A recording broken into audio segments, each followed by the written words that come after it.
Hello dear friends, welcome back. पिछली video यानी कि टेंसेस पार्ट 1 में हमने जाना था कि टेंसेस कितने होते हैं और प्रेजेंट इंडेफिनिट टेंस को अच्छे से समझा और सेंटेंसेस बनाने भी सीखे।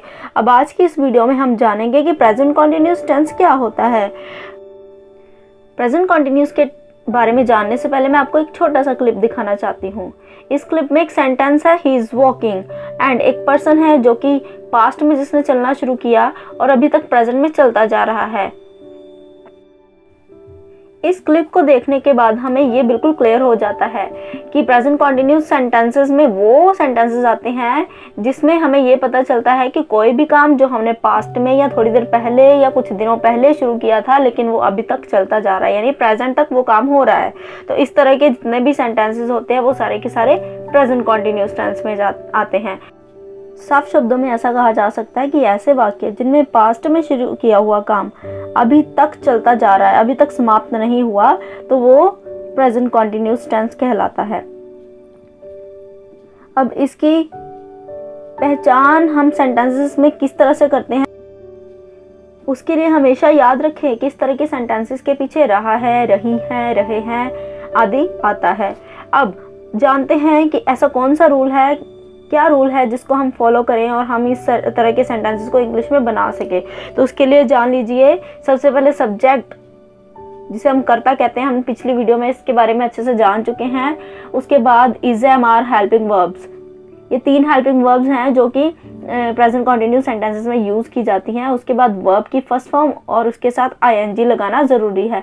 अगर आप ऐसा नहीं करते हो तो आपका सेंटेंस रॉन्ग होता है। और एंड में ऑब्जेक्ट। हेल्पिंग वर्ब्स जो मेन इसमें यूज होती हैं, मैंने अभी आपको बताया कि वो 3 ही हैं। Number 1 is. अभी इज जो है उसका यूज किस किस के साथ होता है, कोई भी सब्जेक्ट जो सिंगुलर हो, या ही, शी, इट या किसी भी प्रकार का कोई भी सिंगुलर सब्जेक्ट हो, कर्ता जो है काम करने वाला पर्सन वो एक हो, तो हम उस कंडीशन में हेल्पिंग वर्ब इज का प्रयोग करते हैं। अब एम हेल्पिंग वर्ब का प्रयोग सिर्फ और सिर्फ आई के साथ होता है और किसी के साथ नहीं होता है। अगर सब्जेक्ट आपका आई है तो ही हम एम का प्रयोग करेंगे। अब बात करते हैं आर। जैसे कि इज एम का प्लूरल फॉर्म होता है आर, उसी तरह से हम आर का प्रयोग उन सभी सब्जेक्ट्स जो कि प्लूरल हो, जैसे वी, यू, दे एटसेट्रा, या फिर कोई भी प्लूरल सब्जेक्ट करता जो है काम करने वाला, कोई भी वो बहुवचन हो, हम उसके साथ आर का प्रयोग करेंगे। तो बस ये 3 मेन हेल्पिंग वर्ब्स हैं जो हमारी प्रेजेंट कॉन्टिन्यूस में यूज की जाती हैं और इन्हें याद रखने का तरीका बहुत ही आसान है। अब आइए जानते हैं एग्जाम्पल के जरिए कि किस तरह से हम प्रेजेंट कॉन्टिन्यूस सेंटेंस को बना सकते हैं। देखिए, हमारे पास वाक्य है, बच्चा रो रहा है। इस सेंटेंस में साफ पता चलता है कि बच्चे ने थोड़ी देर पहले रोना शुरू किया था लेकिन अभी तक वो रोए जा रहा है।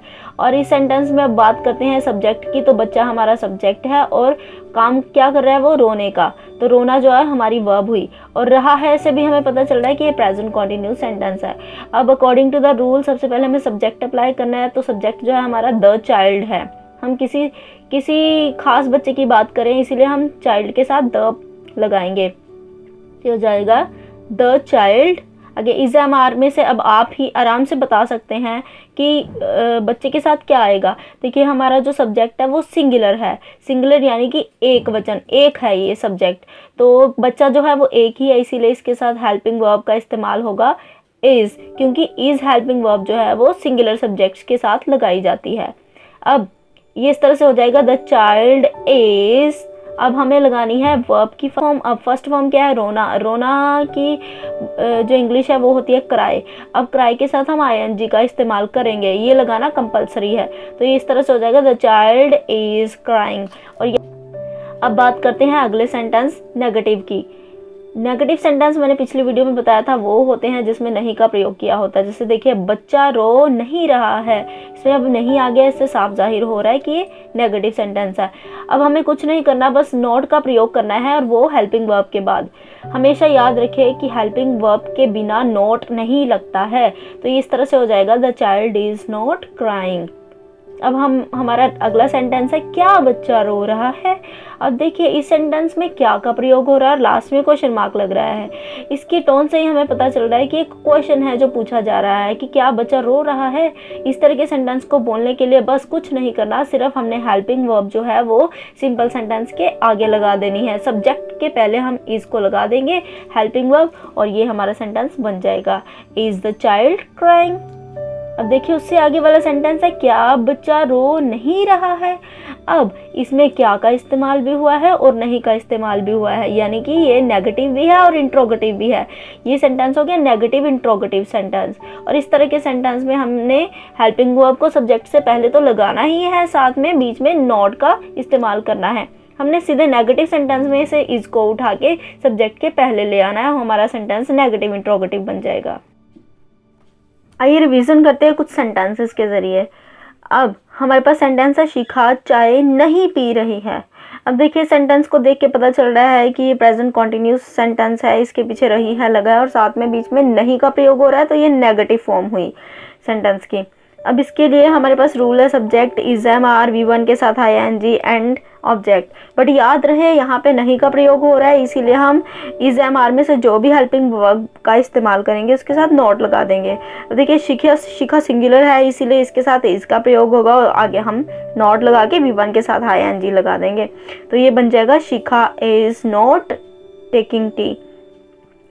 अब आगे है क्या अध्यापक विद्यार्थी को सजा दे रहा है। अब देखिए इसमें सजा दे रहा है, प्रेजेंट कॉन्टिन्यूस सेंटेंस है और क्या लगा है, क्वेश्चन मार्क का इस्तेमाल हुआ, तो इंट्रोगेटिव सेंटेंस है, इसीलिए हम हेल्पिंग वर्ब का इस्तेमाल सब्जेक्ट से बिल्कुल पहले करेंगे। तो ये हो जाएगा is the teacher punishing the student.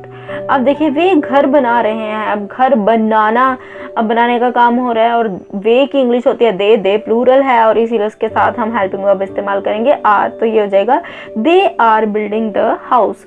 अब आगे है मैं धन बर्बाद नहीं कर रहा हूँ, तो आई के साथ हमेशा ही एम लगता है, I am not wasting the money. हम क्रिकेट नहीं खेल रहे हैं, तो वी प्लूरल है, इसके साथ हम आर लगाएंगे, we are not playing cricket. So that's all. Last में let's discuss points to remember. Number 1, past में शुरू किया हुआ काम अभी तक चल रहा है, ये इसकी पहचान होती है। नंबर 2, वाक्य में रहा है, रहे है, रही है का प्रयोग हो रहा होता है। नंबर 3, जो कि इसका सबसे इंपॉर्टेंट पॉइंट है, रूल। अगर ये गलत हो गया तो हमारा सारा सेंटेंस गलत हो जाएगा। सबसे पहले subject, then is am are, तीनों हेल्पिंग वर्ब में से एक लगेगी, उसके बाद V1 के साथ यानी कि वर्ब की फर्स्ट फॉर्म के साथ ING, then object, and last point is 4, that is helping verbs. इसमें 3 ही हेल्पिंग वर्ब्स यूज होती है, इसका यूज ही, शीट और सिंगुलर के साथ, एम आई के साथ, एंड आर जो है वो प्लूरल सब्जेक्ट जैसे यू वी दे के साथ है। ओके गाइस, तो आज की इस वीडियो में हमने जाना कि प्रेजेंट कॉन्टिन्यूस टेंस की पहचान क्या होती है और इसका क्या रूल होता है और इसके इंग्लिश के सेंटेंसेस किस तरह से बनाए जाते हैं। Thanks for watching till the last and don't forget to subscribe and like share this video please. Thank you very much.